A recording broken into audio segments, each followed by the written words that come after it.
Hi, everybody, and welcome to RHAP's coverage of Australian Survivor Brains vs. Brawn 2. It's another week, another exit interview from this very fun cast, from this very fun season. Of course, this is not the melodious voice of one Shannon Guss. This is Mike Bloom. Shannon had to tend to a personal matter that unfortunately conflicted with our usual interview time, and so your boy has stepped in to bring the latest exit interview coming to you from Australian Survivor Brains vs. Brawn 2. And just as a bit of a show note as well, Shannon wanted me to communicate to you all that there will not be a feedback show this week. I know that Caroline was originally scheduled. I believe she has been rescheduled to appear later on in the season. So don't you worry. We will still get some of that midwife time. But right now, we're talking about the mid-season, and we're going to take a bit of a pause. Of course, we will be back business as usual on Sunday with the merge of Australian Survivor Brains vs. Brawn 2. The second half of the game is going to kick off, but just wanted to let everyone know that off the top. But today, I am sitting in Shannon's place to bring you a very fun interview. Again, Channel 10 has given us the privilege of getting to talk to one of the players booted each week on Australian Survivor. And if you have watched this quite interesting week of the show, you can only imagine who I got the chance to speak with. And if you are guessing correctly, then you can also correctly estimate that it was a very fun time. I would say one of the standout characters of their tribe, if not of the season, and someone who unfortunately was just a couple episodes away from making the merge, especially given the events that happened afterwards. A big what if, and that was certainly one of the questions I asked this very person. So without further ado, let's get into the interview. Again, no feedback show this week. The next time you'll be hearing us talk Australian Survivor here at WeKnowGlobalSurvivor.com will be our episode 13 recap coming to you on Sunday. But of course, if you have not checked out any of the stuff we had going on this past week, we have our usual Sunday, Monday, and Tuesday recaps. And if you're looking for a little bit of like a let's review the first half of the season, look ahead to the merge, Shannon and I were able to do that in the Tuesday episode as well. So hopefully that satiated you just a little bit like a big bowl of pasta. Well, I am ready to dig into my interview with this week's boot from Australian Survivor Brains vs. Brawn 2. I hope you all enjoy. How are you Hi, doing? I'm good. I'm good. How are you? I'm great. I get to talk with one of the stars of the Brawn tribe. Some would say gone too soon. Oh, thank you. Thank you. Yes, I Well, agree. well, we've got a lot to get into because suffice it to say, a lot going on with you on Brawn 1.0, 2.0 over the course of these 10 episodes. I got to kind of start with where it ended. This absolutely wild tribal council, to say the least. And we can kind of walk it through step by step, starting with the first idol that gets brought out in the form of the rose tier Jack, right? Your number one, Holly. You had been brought in on the idol clue. I'm curious from your perspective, what was your reaction when he pulled out the idol? Did you have any sense as to the fact that he had found it without you knowing? Yeah, I knew he had it, and because he stops looking for it. So I catch on to that he had it. And the reason why I don't say anything is because I wanted him to play it and then use that later on. Be like, you lied. You didn't tell me you had it, and really use that against him. And he knows that. So when he played it, a part of me was like, oh, he's going to play it and I'm gone. Once he plays it, I'm gone. But when he does play it, you see my face and I give a nod and it was like, I don't know, I was like, go, Paulie. If you've got an idol as a fan, I was like, if you've got an idol, you play it correctly and you play it for yourself. So I was like, I was in two minds. I was like, I'm gone. But also like, as a fan, yes, Yeah. play the idol. So then what was your reaction to him not only playing the idol, but being one of the votes against you? You had that little quip on the way out where he asked you if you needed any help. He said, well, you could help me out by voting with me. What did you feel in those immediate, moments and then maybe the days afterwards about Holly voting you out? I was sad for us. I was sad that this love story to me ended too soon.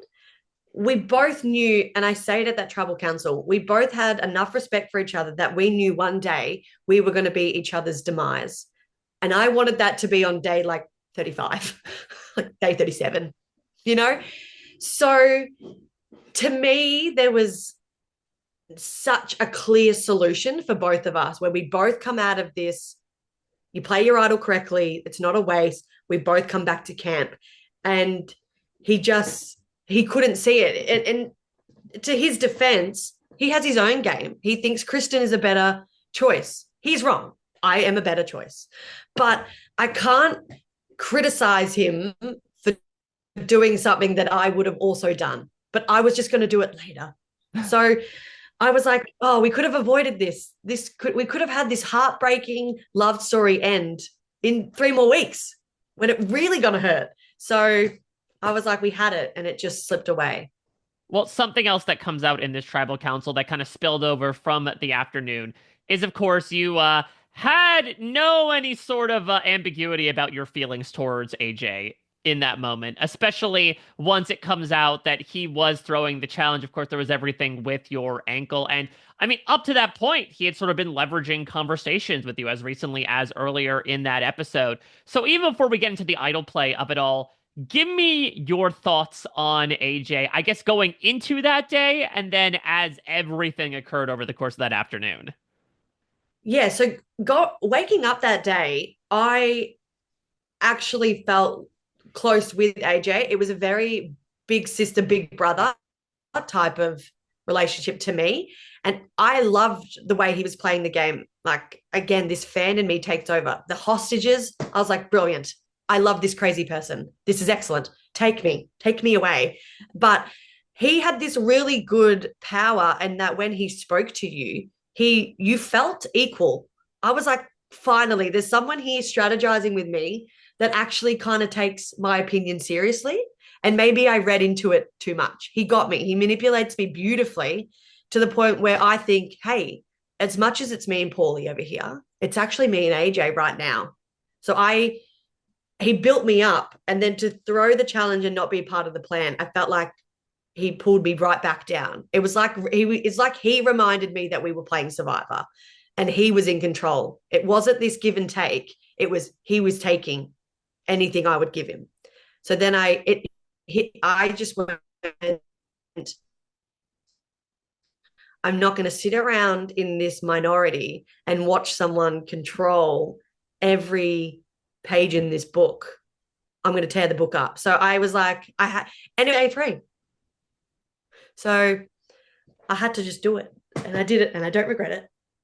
Well, perhaps, this smoke had continued from another brawn that had gone right before you did. We gotta talk about Ursula Noonan, because what an interesting rivalry that translates across two tribes here. I guess I want to go back to the beginning here, because at least from your perspective, it just seemed as simple as Ursula is close to Nash. We'll split between Ursula and Nash 2 times over. And it seemed like, especially, when she had a conversation with Shannon, it just seemed like she had said that she had told things to you and you had gone like saying very different things to other people to kind of throw her under the bus. So talk to me about where things started going wrong with Ursula early on. Was it as simple as you writing down her name twice and she was just ready to do it to you a couple times over?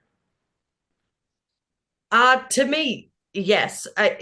It was quite clear in the beginning that she was close to Nash, and I say it when I write her name down. I go, you are the victim of Nash's arrogance. We don't want you to go, but you are the closest person to him. So Survivor 101, if we can't get rid of Nash, we have to weaken him. And then the second vote, and then she doesn't go home, and we're like, okay, so unfortunately it was Candy. So we had a different victim. The second time, I was sure Nash didn't have another idol. And in hindsight, I probably could have just voted with the majority.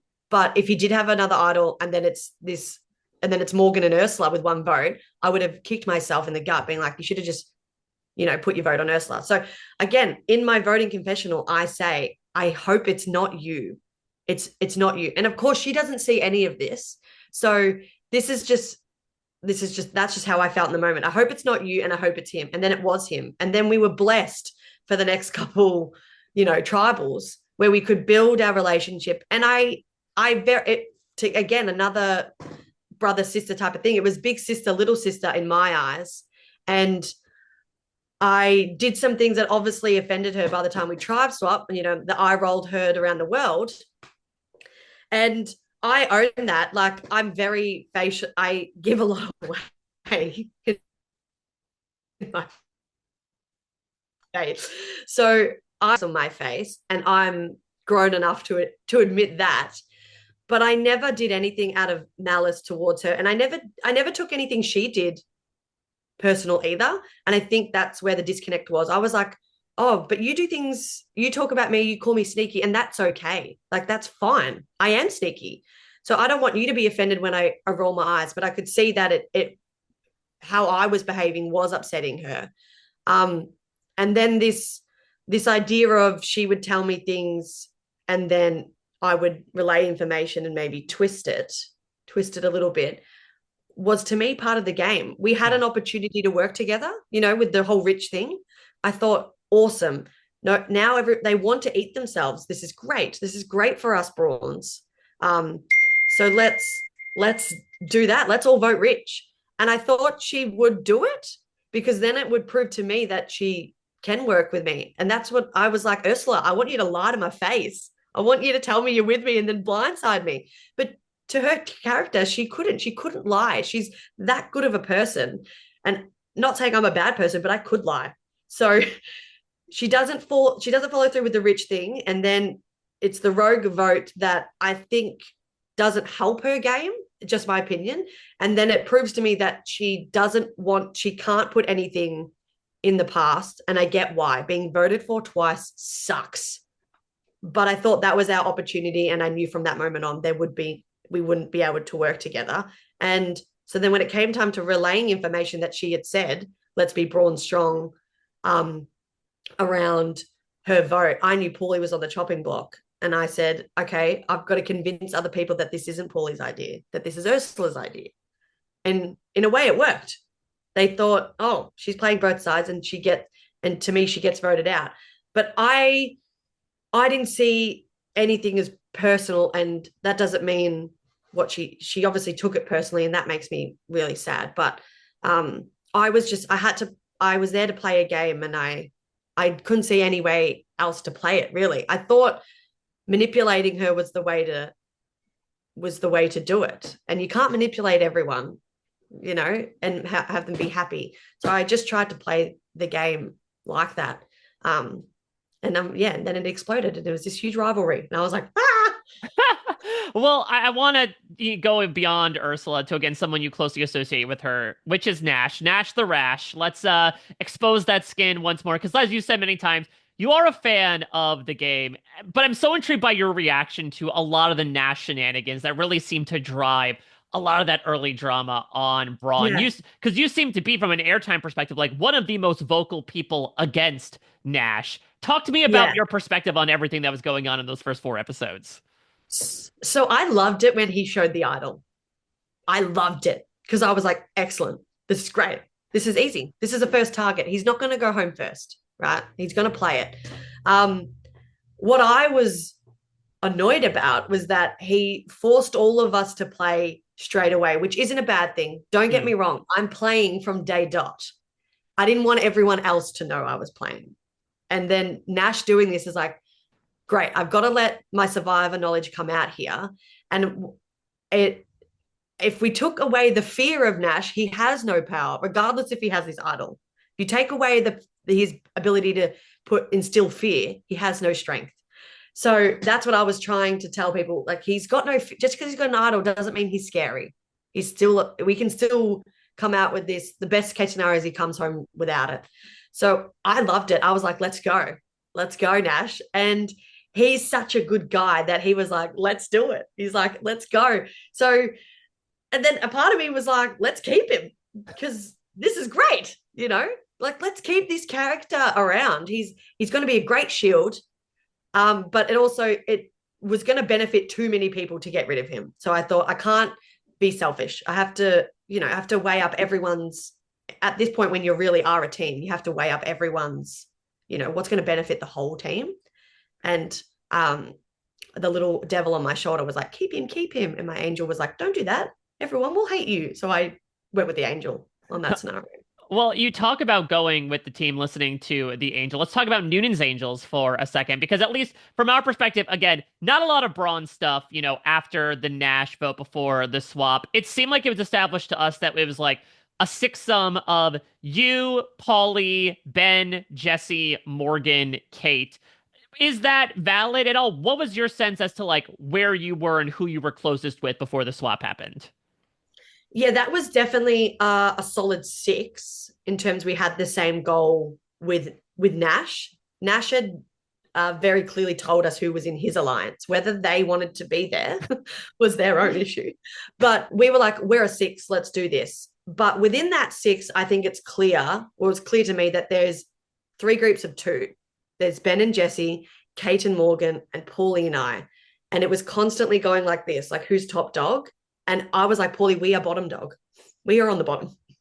They are close. So as a 6, we kind of used it as more of a voting block and waiting for that day where we would potentially flip on each other, and then tribe swap happens. And Paulie and I were like, great, now we don't have to do it. Hopefully they can sort something else over there on Brain 2.0. But I treated it more like a voting block. So, I mean, to that point, let's say, because especially given, what ends up happening after your boot, let's say that you were able to make the merge. Was your plan going to be to try to find, the Braun that had made it through on the Brains try, make that sixsome happen again? Or were there relationships that you had cultivated with some of the former Brains that you were looking to pursue in the merge? Yeah, I definitely wasn't going to align back up with the OG Braun. I knew very well that within that 6, Paulie was loved way more than I was. That was clear. So I knew that I had to be selfish in that moment. And that's why I do try and build relationships with AJ, with Karen, with Logan, because I thought if we do merge and Braun on paper are in the majority, it's more beneficial to me. Like, what's the point? Like going from bottom of one alliance to the bottom of another. I don't think it's that simple. I was on the bottom of mine, but I've got more wiggle room with the Brains because they'd already proven how willing they were to eat each other. We didn't have to do that. So I wanted to exploit that more. And I think that's where Paulie and I had that disconnect. He was sure that he could get back together with the Brawns. And I was like, I don't think it's going to be that easy, babes. So yeah, I would have loved it. Well, last thing I want to ask is this is something that you brought into the season with about your family history and the fact that you wanted to cement yourself as a Noonan among the greats. So what has been the reaction amongst the Noonans for, cementing that name in reality TV history? And is Jesse invited to the next Noonan family reunion? Yeah, so I don't know how it came across like we was this like celeb, we were like the Hemsworths, and I was like, no, we're just from this small little town that people from this town know who we are. No one in Melbourne knows who we are. So that was funny. But the best reaction we've had is my dad, who's a horse trainer, went to the races, and someone went up to him and said, Noonan from Survivor, are you her dad? And I just went, life mate. That's all I needed. All worth it. And it's funny that my reaction to Jesse being on my tribe was an absolute stitch up. They did that totally on purpose. And I tried so hard to hate him, and he's too nice. He's such a Noonan. So he's invited to every family Christmas. And then Charles Noonan from last year is also a Noonan. And I was like, this needs to be talked about more. I told you, Survivor season 11 is just going to be Noonans versus non-Noonans, and it's going to be epic. Or it's just listen, they already did Blood versus Water, like start another bloodline dynasty. And so it can be, I didn't even think about Charles from last season. Like he was the OG Noonan on Survivor. You even came into Survivor being like, well, shit, I got to do better than that Noonan too. When I was like, I'm going to be the Noonan everyone remembers. And then everyone's like, remember Charles Noonan? And I was like, damn it. Right, damn it.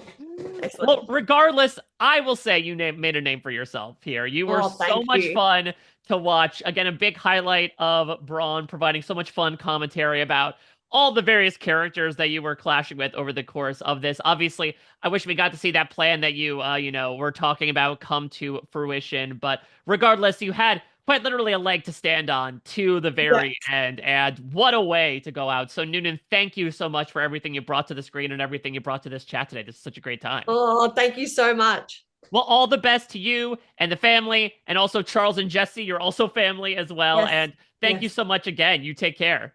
You too. All right. Bye. Take care. Bye bye. This is RHAP. We know reality TV.